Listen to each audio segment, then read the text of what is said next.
اعوذ باللہ من الشیطان اللعین الرجیم بسم اللہ الرحمن الرحیم۔ آج ہم سورہ مبارکہ النساء کی فیوز و برکات، فضائل اور موضوعات اور عملیات کو بیان کریں گے۔ یہ مدنی سورہ ہے، مدینے میں نازل ہوا۔ بسم اللہ الرحمن الرحیم کو ملا کے ٹوٹل اس کی 177 آیات ہیں، اور 177 آیات میں 14 موضوعات پہ گفتگو کی گئی ہے کہ جیسا کہ ایمان، عدالت، بدترین دشمنوں کا بائیکاٹ، تخلیق انسانیت، برے معاشرے کا نتیجہ اور اثرات، امداد کے مستحق مثلا یتیم کے معاملات، یتیم کے حقوق، میراث کا قانون،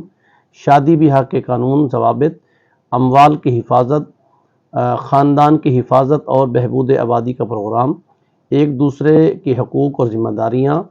اور اس میں ہجرت کی اہمیت کو بیان کیا گیا ہے۔ اس کے فضائل میں ایک حدیث ملتی ہے، سرکار رسالت مآب حضرت محمد مصطفیٰ صلی اللہ علیہ وآلہ وسلم ارشاد فرماتے ہیں کہ جو بندہ سورہ النساء کی تلاوت کرے گا گویا ایسا ہے کہ اس نے اتنا مال راہ خدا میں خرچ کیا جتنا پوری مخلوق انسانیت یعنی پورے لوگوں کی میراث کا مسئلہ، میراث کا سلسلہ جس میں پایا جاتا ہے۔ اور پھر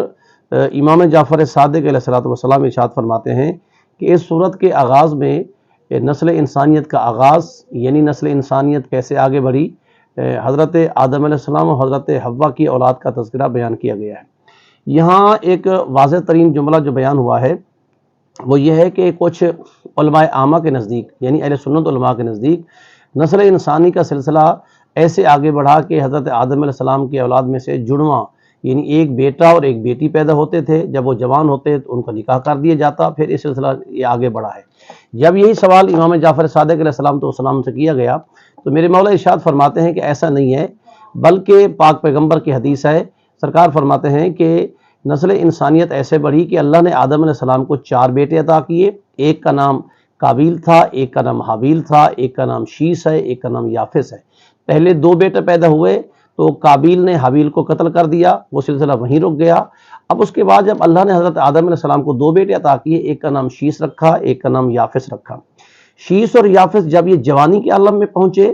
تو حضرت آدم علیہ السلام نے خدا سے دعا کی کہ پروردگار میں نسل انسانیت کو آگے کیسے بڑھاؤں؟ تو جمعرات کا دن تھا، عصر کے ٹائم اللہ نے ایک حور کو نازل کیا جس کا نام نزلہ تھا، اس کا نکاح حضرت آدم علیہ السلام نے شیس سے کیا ہے۔ جمعے کے دن حضرت یافس کے لیے اللہ نے ایک اور حور نازل فرمائی جس کا نام منزلہ تھا،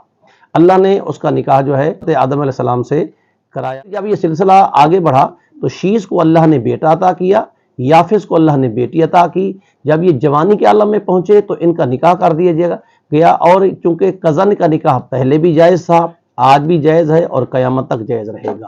اور پھر اس کے اعمال ہیں، اس کے سورہ نساء کے اعمال میں سے یہ بھی بتایا گیا ہے کہ اگر میاں بیوی میں نا اتفاقی ہو اور سورہ النساء کو 7 مرتبہ پانی پر دم کر کے ان کو وہ پانی پلایا جائے تو آپس میں اتفاق اتحاد رہے گا اور یہ ناچاکیاں دور ہو جائیں گی۔ ایک اور جملہ ملتا ہے کہ اگر خدا نہ خواستہ کوئی عورت غلط کام میں ملوث ہے